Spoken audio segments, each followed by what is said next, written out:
জীবনের সফলতার জন্য সফলতার গল্প শুনে মানুষ অনেক আশান্বিত হয় যে অমুকে এত বড় হয়েছে, অমুকে এত বড় চাকরি পেয়েছে, অমুকে বিসিএস ক্যাডার হয়েছে, অমুকে এসপি হয়েছে, ডিসি হয়েছে, টিওনো হয়েছে, অনেকে অনেক বড় ইসলামিক স্কলার হয়েছে। অনেকের বক্তব্য শুনে মানুষ বিভিন্ন কথা আমরা বিভিন্ন ভাবে শুনে থাকি এবং শুনে সেটা আত্মতুষ্টিতে আমরা ভুগি। আমি কেন পারলাম না, আমি কেন এটি করতে পারলাম না, এরকম অনেক কথা আমরা শুনে থাকি। কিন্তু একটি বিষয়কে আমরা খেয়াল করি, হ্যাঁ, যে মানুষগুলোর কথা আমরা বললাম, সেই মানুষগুলো জীবনে কত কষ্ট করেছে, কত ত্যাগ তিতিক্ষা, কত ব্যথা বেদনা সহ্য করেছে, এটা কি আমরা কখনো খেয়াল করে দেখেছি? খেয়াল করি।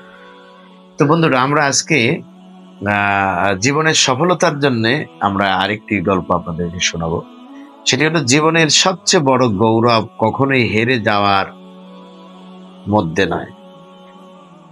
মানে জীবনের সবচেয়ে বড় গৌরব কখনোই হেরে না যাওয়ার মধ্যে নয়। মানে আমি হারবো না এমনটি, আমি অপ্রতিরোধ্য, আমি পারবো, আমি কেন পারবো না, আমার খেলা কেন প্রতিদিন সেঞ্চুরি হবে না, না এটা নয়। বরং প্রতিবার হেরে গিয়ে আবার উঠে দাঁড়ানোই হলো জীবনের চূড়ান্ত সফলতা। সফলতা পেতে চাইলে আপনাকে হেরে যেতে হবে, এই মন মানসিকতা নিয়েই আপনাকে চলতে হবে। আমি হেরে গেলেই তাই বলে কি আমার কাঙ্ক্ষিত মঞ্জিলে পৌঁছাবো না? না, এমনটি হতে পারে না। যিনি খেলোয়াড় মাঠে নেমে যিনি গোল দেওয়ার জন্য নিজেকে স্থির করেছেন যে আমি গোল দিতে পারি, আবার তাকে মনে রাখতে হবে যে আমাকে একজন বাধাও দিতে পারে। প্রতিবার বারবার সেই বাধা পেয়ে আমি গোল দিতে পারছি না, তাই নিঃসন্দেহে আমাকে মনে করতে হবে যে এই হেরে যাওয়ার মধ্যেই একটু কল্যাণ লুকিয়ে আছে। মানে হেরে গেলাম বলেই যে ব্যর্থতা আমি পর্যবসিত হলাম তা নয়, বরং আমি হেরে যাওয়ার মধ্যে আমার সফলতার জন্য অনুপ্রেরণা খুঁজে পেয়েছি।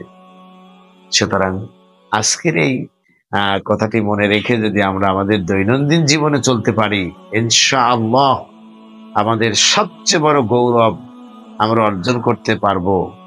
হেরে না গিয়ে নয়, বরং হেরে গিয়েও আমি উঠে দাঁড়ানোর মধ্যেই আমি সফলতা খুঁজে পাবো ইনশাআল্লাহ।